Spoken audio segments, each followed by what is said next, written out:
잠언 8장 27절에서 31절 말씀입니다.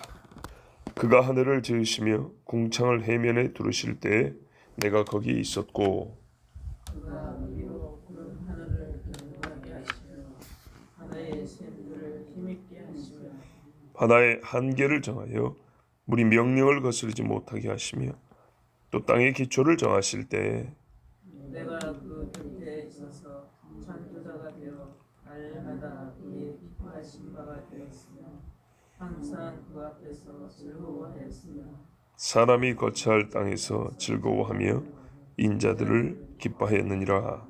아멘.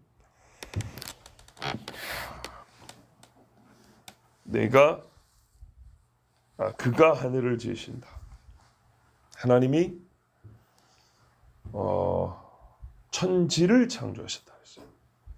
성경 보면 창세기 1장 1절에 천지가 나오고 그 다음부터는 천이라는 말이 없어요. 그죠?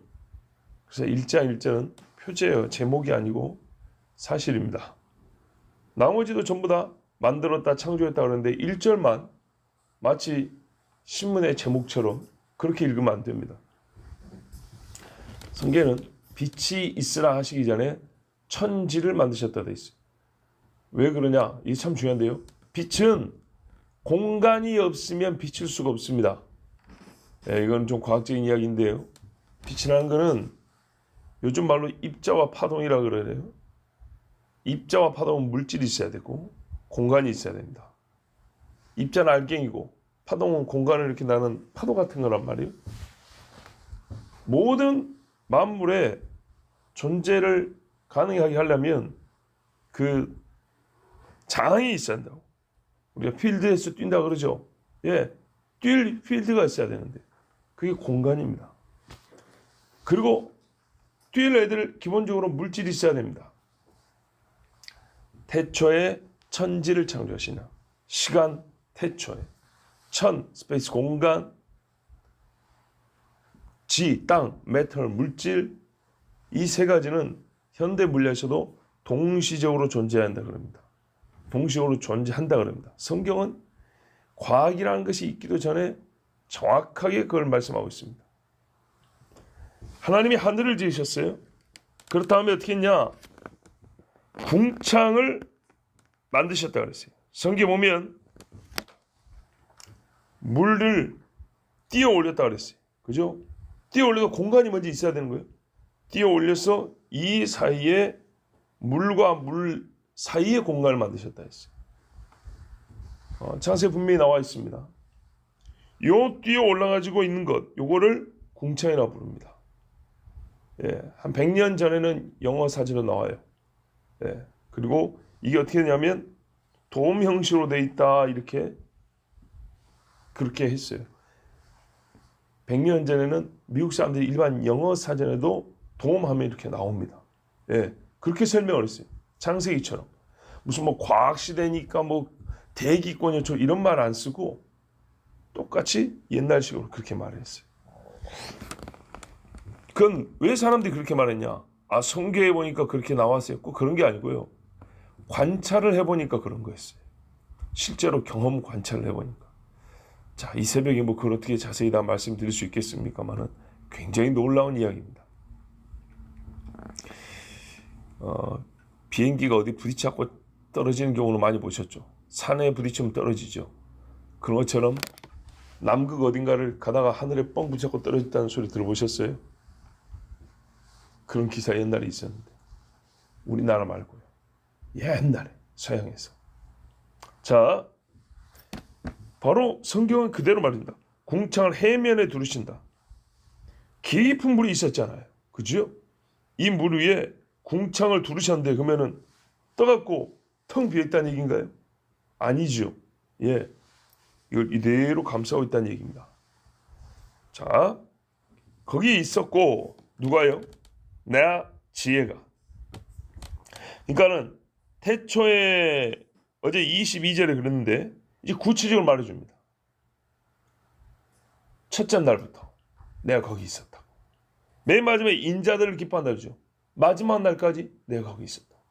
모든 창조의 과정에 나는 빠짐없이 다 참여하였다. 거기에 무엇으로 있었죠? 조력자, 하나님의 힘이 부족하니까 조금 보태주는 사람, 사람은 아니죠. 보태주는 자, 구경꾼, 아니면 또 하나의 피조물 중에 하나로? 전혀 아니죠. 내가 창조자가 되어 거기 있었다고 그랬습니다.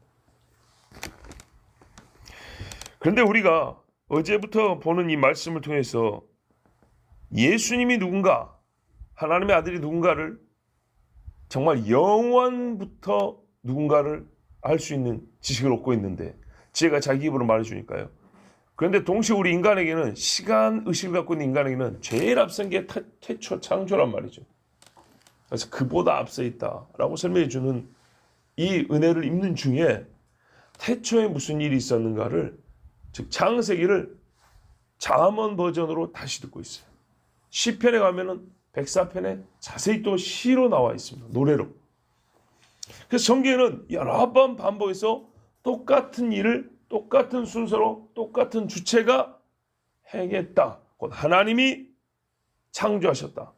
어떻게 이렇게 창조하셨다라고 몇 번을 반복해서 보여줍니다. 그리고 그것을 최종적으로 다시 회복하는 게 요한계시록 보면 나오죠. 그래서 새하늘 새 땅이라고 합니다. 옛 하늘과 옛 땅이 하나님으로부터 만들어지지 않았다면 어떻게 하나님의 새 하늘과 새 땅을 만들었어요? 그 누군가가 옛 하늘을 지배한 자였다면, 그 누군가가 옛 땅과 옛 바다를 만들고 조성한 자였다면 하나님이 어떻게 그걸 새롭게 할 수 있겠어요? 무슨 권한으로? 하나님이 옛 것과 새 것을 다 만드신 분이에요. 자, 오늘 그래서 창세기를 감사기도 다시 한번 듣는 것과 같은데요. 28절 보면 그 다음에 위로 구름 하늘을 견고하게 하셨다. 공창 이렇게 들어 올린 다음에 여기 어떻게 해요? 구름도 있고요. 구름들을 세웠어요. 텅 비있게 하지 않고 거기다가 구름들을 지나가게 하시고, 그래서 하나님이 구름을 타고 다니신다고 그랬잖아요. 무슨 뭐 신화 속에 막 귀신들이 타고 다니는 것처럼 그런 의미로 보면 어렵습니다. 하나님이 구름 아니면 못 움직이냐? 그게 아니죠. 이거는 하나님이 이 땅에 있는 자들에게 위험을 보이시기 위해, 능력을 보이시기 위하여 구름을 취하신 것이지, 구름 없으면 못 다니냐? 그런 뜻은 아닙니다.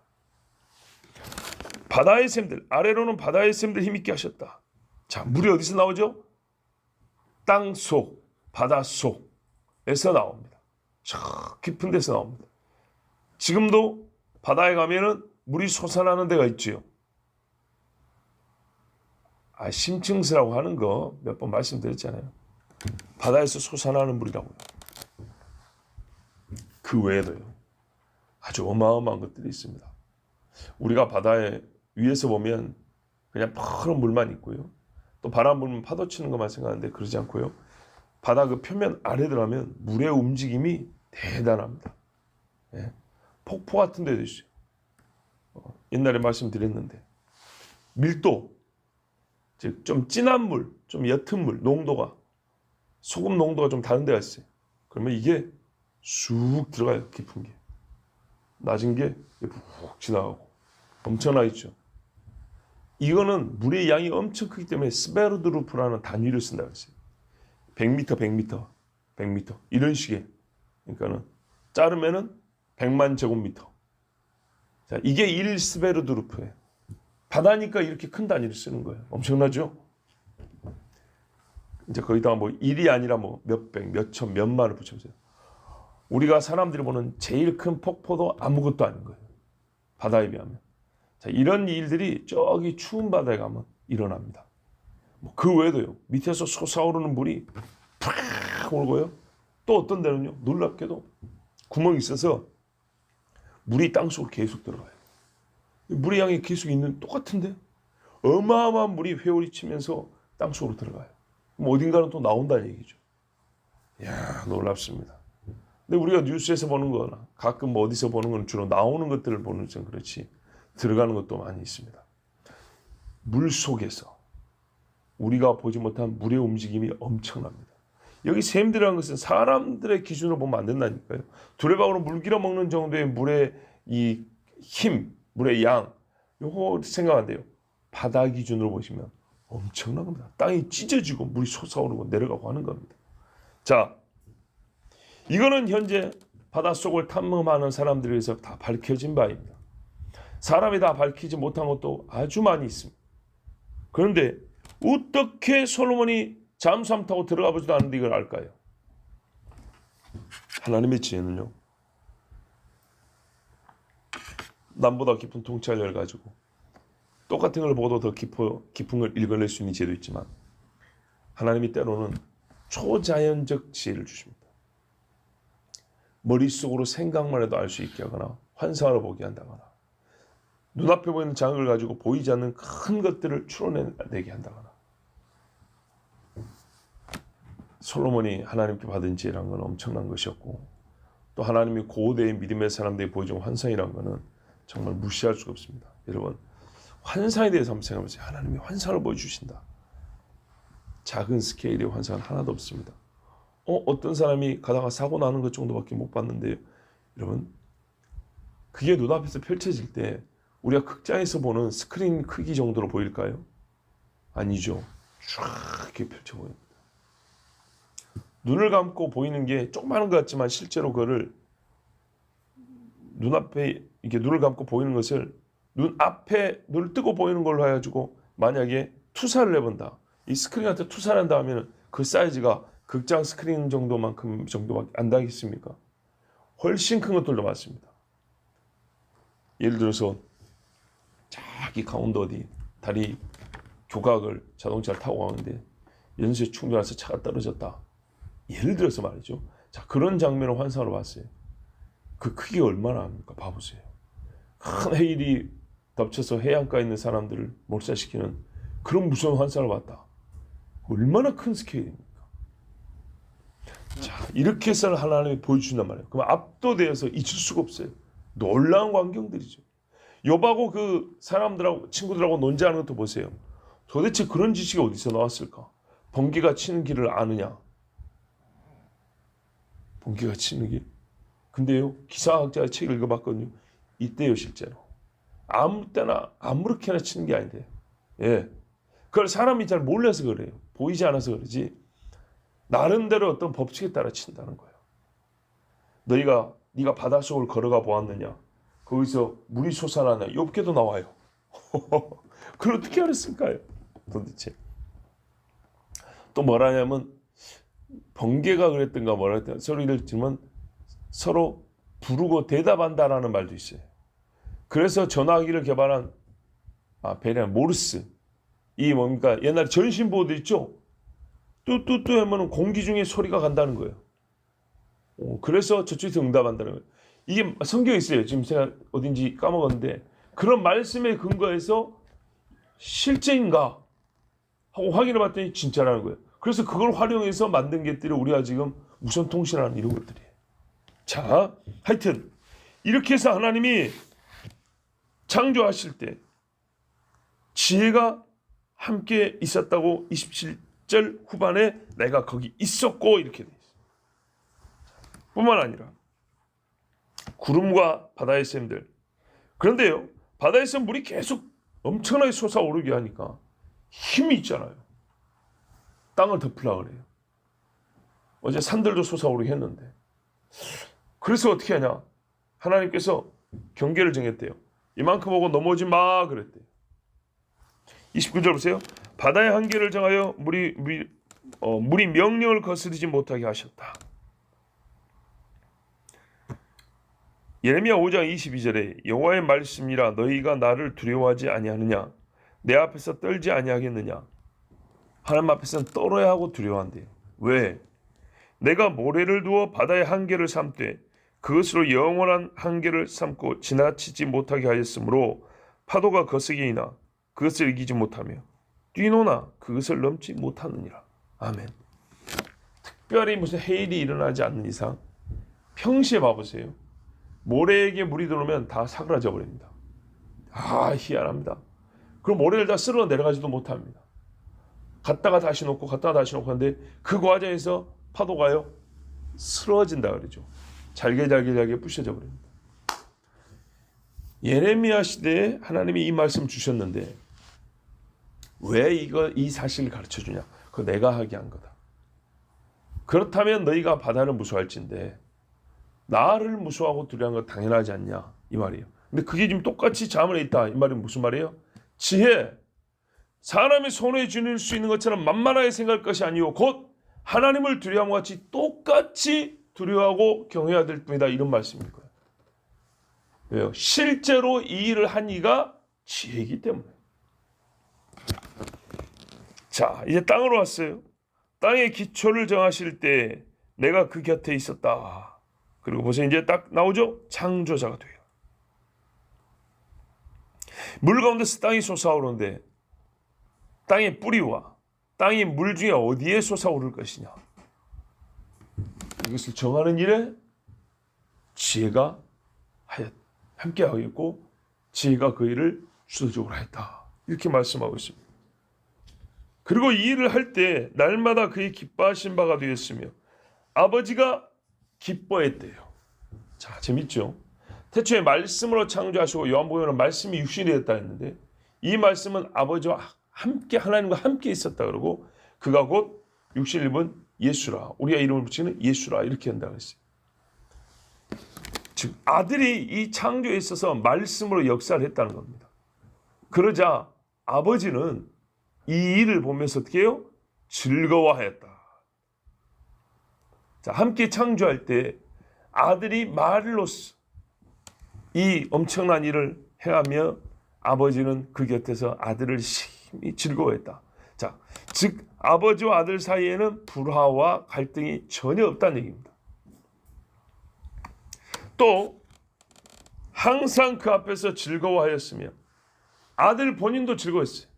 아들이 어떤 일을 하니까 아버지가 잘했다고 즐거워한 것뿐만 아니라 아들도 아버지가 원하는 일을 함에 있어서 본인도 무한한 즐거움을 만끽하셨어요.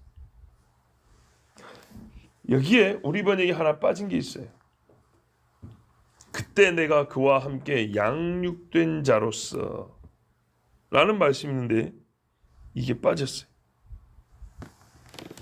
30절에 보면 우리 번역은 내가 그 곁에 있어 창조자가 되어 그의 기뻐한 바가 되었고 또 내가 그 앞에서 즐거워하였다. 이 말씀이 있죠. 그런데 내가 그때 그분의 양육받는 자로서 기쁨이 되었다라는 말씀이 옛날 번역에 있는데 이게 빠졌어요. 삼일체 신학적으로 볼 때 아니면 하나님의 신성으로 볼 때 뭘 양육을 받아서 뭐 젖 먹고 자란다는 얘기인가? 그런 오해가 되죠. 그런 말이 아니고요. 아버지의 권위 아래 있음을 말하는 겁니다. 네. 스스로 창조자이나 아버지와의 질서 안에서는 말 그대로 아들이란 말이죠. 요 이야기를 하는 겁니다. 아버지가 뜻을 가르쳐 줍니다. 아들이 듣습니다. 심히 기뻐합니다. 서로 마음이 하나가 됩니다. 아버지의 원하는 말을 아들이 합니다. 자, 그런데 여기서만 끝난 게 아닙니다. 창조로만 끝난 게 아니라 성경에 보면 우리의 죄사함 구속에 관하여 속량을 받아 구원함에 관하여 우리가 그리스도 안에서 태초부터 택정함을 받았는데 창세전에 부르심을 받은 우리인데 그리스도 안에서 택정함을 입었다 이런 표현이 있다 그랬죠. 그리스도는 이 땅에 오신 예수님이 하시는 기능, 역할에 대하여 붙인 이름입니다. 중보자다라는 것을 말하기 위해서 그리스도라 합니다. 여기서 지혜라고 부르지 그리스도를 안 불러요. 그런데 우리가 이 그리스도를 만났을 때 깨닫는 바는 그리스도라는 정체성이 하나님과 아들 사이에서는 창세 전에 있었다. 그래서 우리가 그 그리스도 안에서 택정함을 입었다.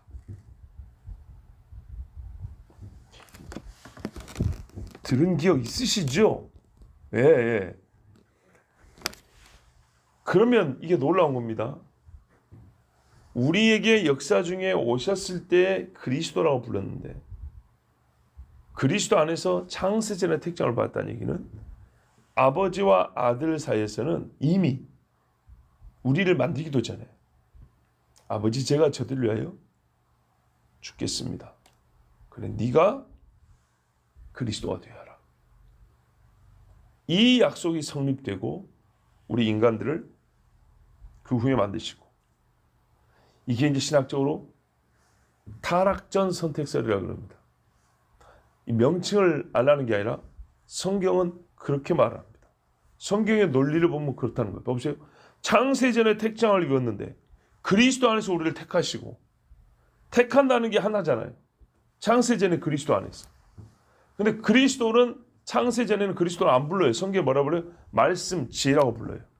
말씀 지혜라고 부르는데 아버지 안에서는 이 말씀과 지혜가 이미 그리스도로 정해진 거라고. 요한계시록 보면 죽은 지 오랜 것 같더라. 분명히 살아있는 양인데 직관적으로 딱 깨달아진 게 뭐예요? 저건 죽은 양이구나. 오래전에 죽은 양이구나. 근데 지금 걸어 다녀요.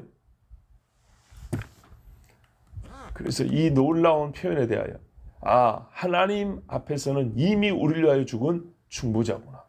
그리스도이구나. 자, 이렇게 깨달은다 했습니다. 이 일을 우리 구원을 위한 영원한 계획이라고 합니다. 영원한 작정. 누구를 구원하겠다는 작정이 아니라 하나님과 아들 사이에 합의된 구원의 작정을 말합니다. 아버지의 이 계획을 아들이 기뻐하고 아들은 자기를 내놓겠다니 아버지가 기뻐하고 고작 보잘것없는 피조물인 하나님의 형상을 따라 모양을 본떠 만든 인간인데 이 인간의 범죄함에 대하여 어떻게 저들을 구원할까라는 아버지의 뜨거운 사랑에 아들이 예라고 대답하는 이 일련의 모습들을 표현하기를 양육된 자라고 이렇게 말합니다. 왜?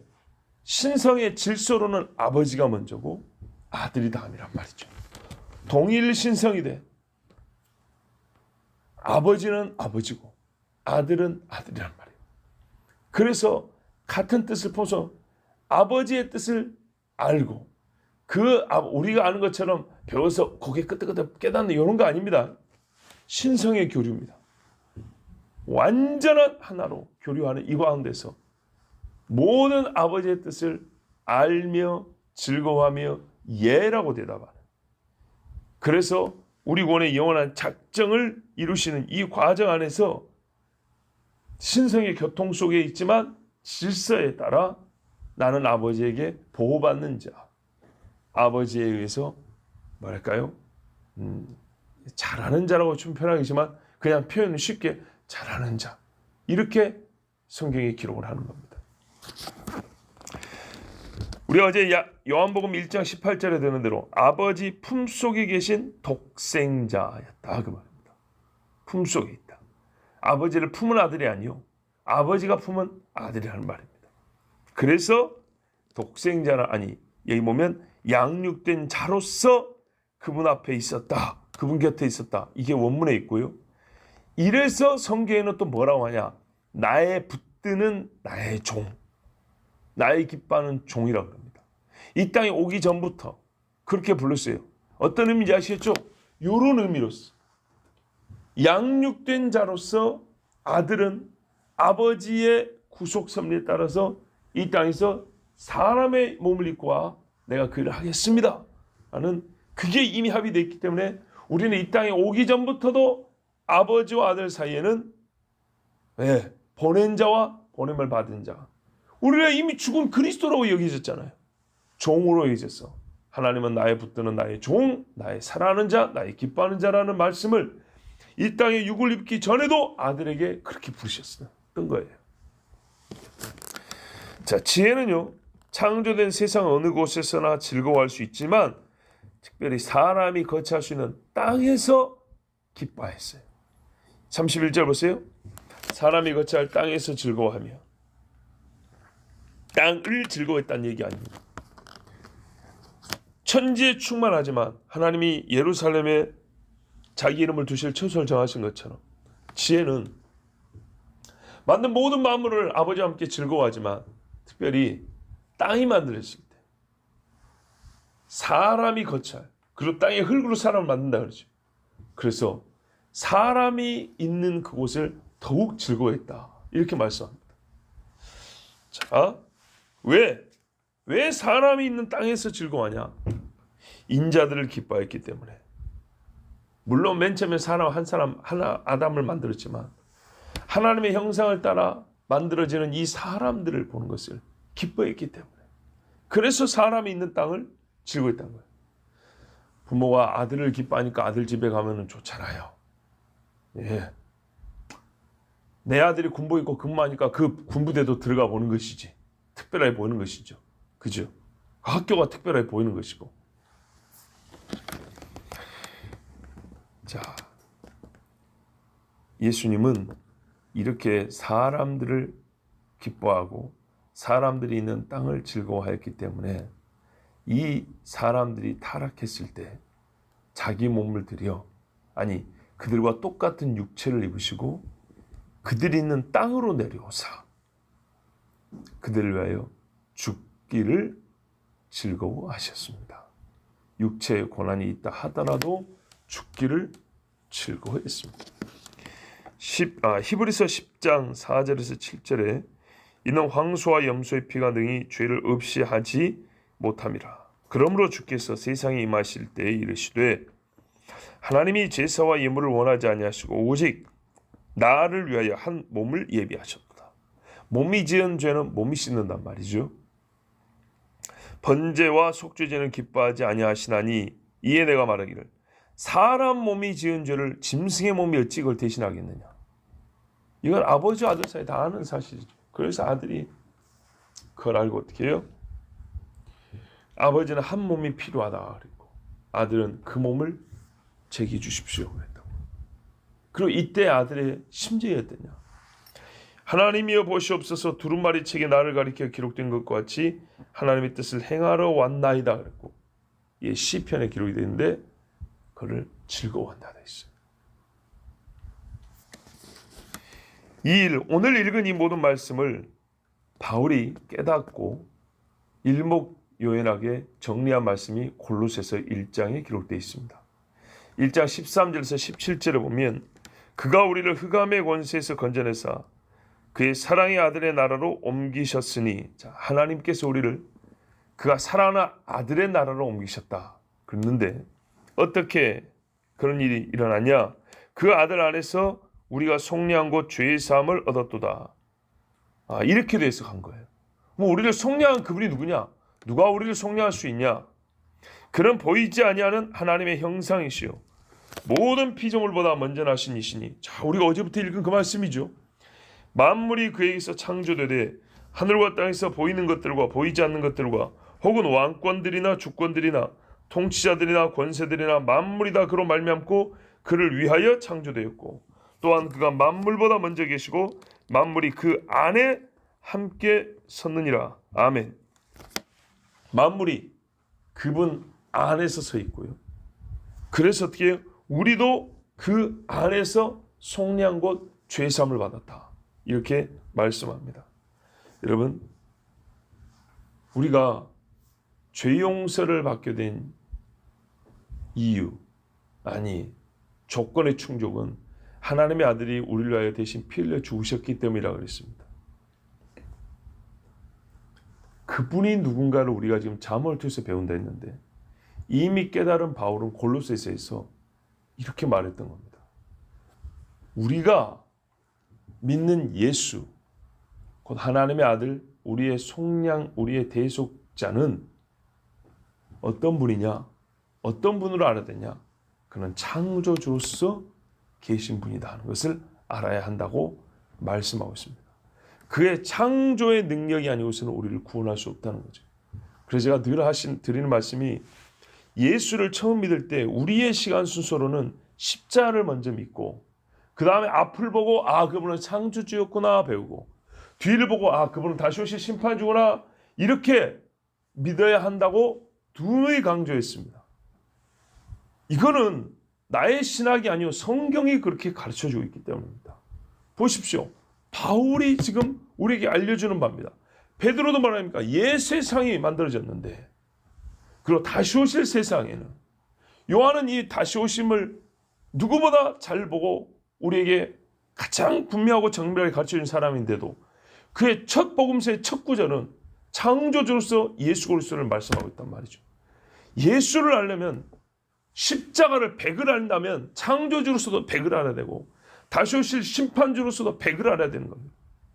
그런데 앞뒤 것들은 몰라도 좋고 5나 10 정도를 알고 나머지 십자가에서 200, 300 알려고 하면 불균형일 뿐만 아니라 그렇게 되지도 않습니다.